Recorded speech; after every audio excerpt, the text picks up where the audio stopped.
Lots of changes have been made to the Lego Factory. We'll take a look at all those changes after we finish watching the time-lapse speed build of me building the second floor. You can see in front of you there, it's about 50 times the speed. We're currently working on the base to create the second floor. I decided to use dark gray elements because that's what I have most of, and I just temporarily secured those plates together using the 2x2 gray tiles. I did leave a small hole open in the bottom right corner for the staircase. After I make sure it was a snug fit, I can start creating the walls using light gray elements or bluish gray elements. Then I can also start constructing my front window using glass panels. I inset those glass panels half a stud by using the 1x2 white jumpers. I am freestyling this building 100%, no plans of any sort, just sort of taking it as it goes. So you'll see that I actually construct walls and then deconstruct them because I get different ideas as I move throughout the build. So on either side of the building, I use the 4x6 white window elements there with the window glass. Once I get those windows set, I seal them in there using the light gray wall elements. After a while, I realized that it's probably going to be too much light gray and I don't think there'll be enough contrast in the building. So I decide to encapsulate the windows using some 1x2 modified bricks with the grooves. Now I can seal off the building with the gray elements there, sort of calling it almost complete there. And then soon I realized that I may as well encapsulate those windows on all sides using those 1x2 black bricks with the grooves. So I get those 1x2 bricks surrounding the windows, sort of encasing them like window panes, and then I can once again rebuild my light gray walls around those window panes. I thought that was a good idea just to change it. It did increase my build time significantly, but I think it was a good choice. So here I go again, capping the building off with a layer of light bluish gray bricks, and then I go about securing all the windows in place using some 1x2 black plates, and then I have to realign those plates once again using the 1x2 jumpers to align it. Once I get the 1x2 jumpers and everything on there, I decide to put some sloped pieces on top of the windows. Gives it a good look, and we'll take a look at that very shortly here. After that, I can add my final layers, which is a layer of 1x2 black plates, and then finally another layer of some gray bricks. And next up, there's the cap there going on. That'll be of black tiles with some elements that'll help me attach the roof.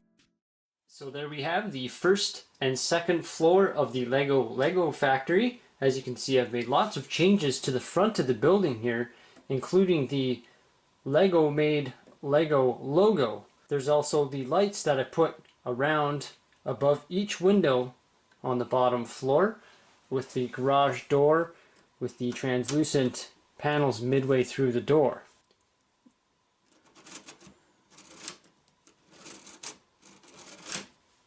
Looking at the top here, you can see those groove pieces I was talking about encasing the windows on all sides and halfway through the window as well. Along the top, I use the slope pieces to give the windows a little bit of a covering and make them look inset even more.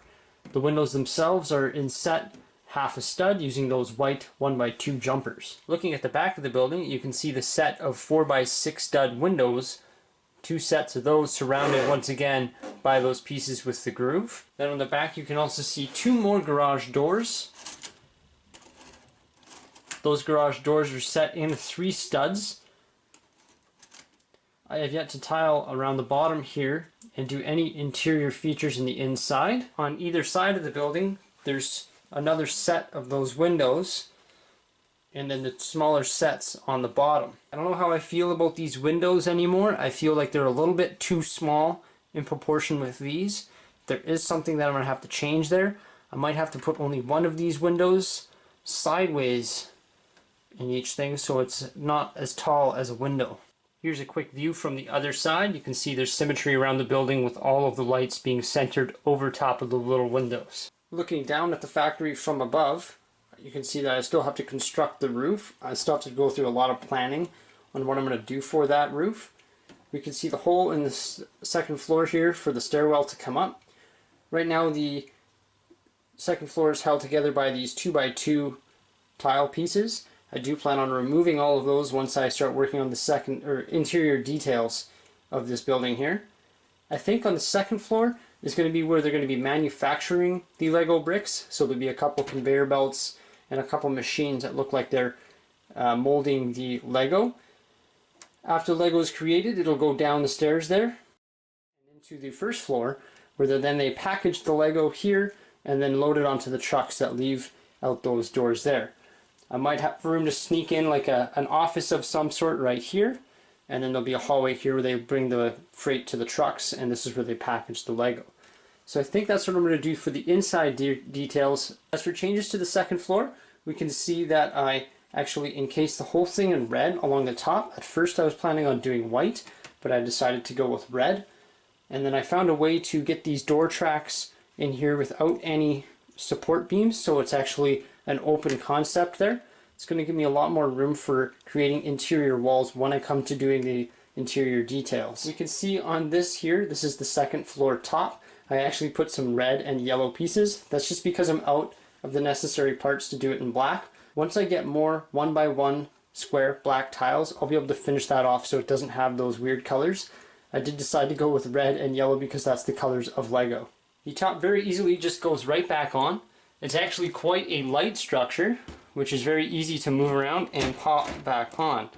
Obviously when I do the details in the interior, it's going to become a lot heavier. I really like how the lettering of the Lego logo above the door turned out. I think the lettering is very clean cut and very easy to read. I also gave it that yellow background in behind, sort of make the black pop out. It's also very well spaced, with one stud between each character, and the characters being 3 studs long, reaching end to end, and it being centered above the door. The front of the building flows really nicely, with the garage door on the right, and then the access door to the left of that garage door. I think the back of the building might be able to use some improvements here. I don't like this 2 sets of bricks. I might change the color of that. It just looks a little bit out of place there amongst that red wall. Also these right here, I did do that black border around them. I'm not sure how I feel about that. I almost think these windows should be inset half a stud as well. So I might deconstruct this portion of it and rebuild those. In the end though, I really like my Lego factory. I think it's coming along great. Stay tuned for another update. Next I'm going to be working on the roof portion of it and some of the interior details. Some of those interior details might extend onto the roof. There might be smokestacks that are connected to the Lego processing machines. So we'll see how that comes along. So stay tuned for another update on the Lego factory. Next up, we're going to be working on that roof. Let me know what you guys think by commenting below. If you have any suggestions, I'd really like to hear from you guys. If you like that video, feel free to give it a big thumbs up. As always guys, keep calm, build on, Jord Bricks out.